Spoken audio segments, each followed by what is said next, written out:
One-to-one devices are a rising trend in education, and I just wanted to take a moment to talk about, from a music teacher's perspective, where's wisdom and where is folly in going into a one-to-one device setting. Ideally, in a classroom music setting, it's best to spend most of your time being unplugged. We've got 50% of our time here being unplugged and just being creating authentic music.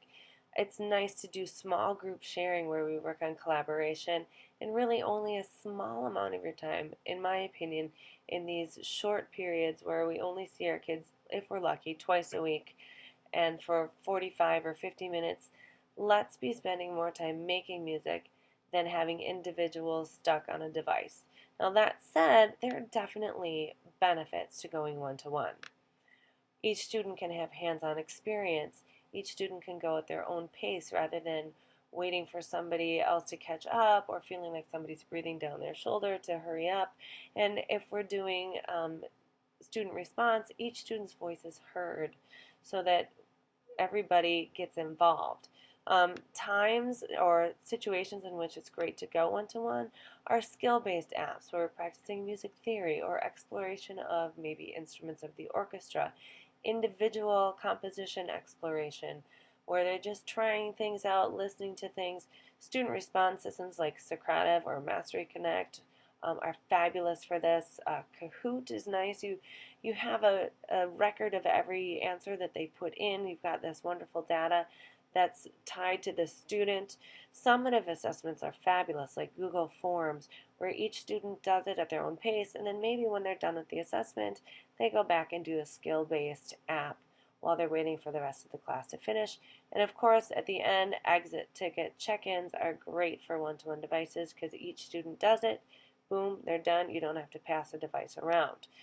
So that's the 15%, but sometimes shared devices is better because the students get experience with collaboration when they have to pass it around and they have to share and they have to take turns and they have to come to some sort of a consensus.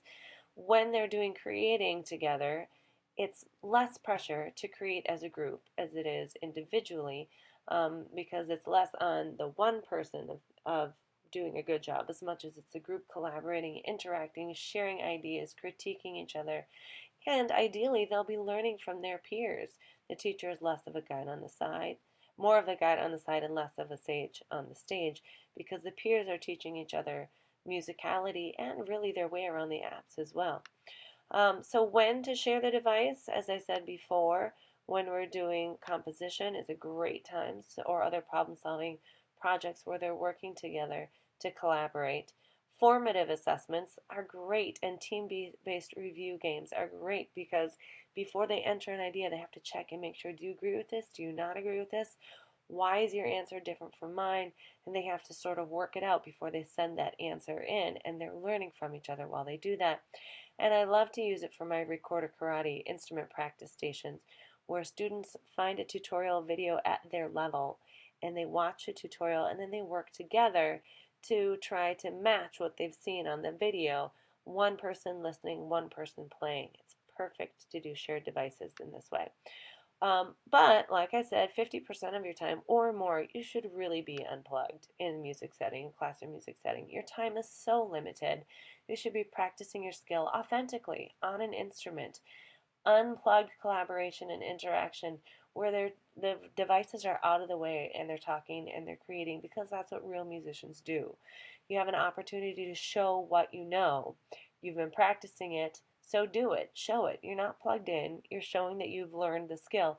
And truthfully, at the elementary setting, you need to build a strong foundation first before you get into too much electronic music because they have to understand how it works before they start to fiddle too much with the electronic stuff. I can play Guitar Hero really well, but that doesn't mean I can play my guitar, my real guitar, really well. So when to unplug? When obviously we're making music on real instruments, and that really ties in with number 5, practicing and being part of an ensemble. Can you stay together and not have a click track in your ear? We are losing our ability as musicians to be able to be an ensemble and stay together without this technology in our ear, and it's sort of sad. Um, when we're creating or practicing movement, get the devices out of the way, put them down, move, feel the music. That's the best way to learn it, through exploration and play and getting your hands dirty. Technology is useful, but it doesn't fit in every situation. And finally, practicing with writing notation. It's good to have a pencil in your hand and know how to write things down so that you can jot it down really quickly and not have to get out your device every time in order to just write down some basic notes about music. So I'm a big proponent of being unplugged as much as possible, but I also really think that if you can find a good use for technology, use it where it's appropriate. And the combination of the things together is really what's going to help the students take off.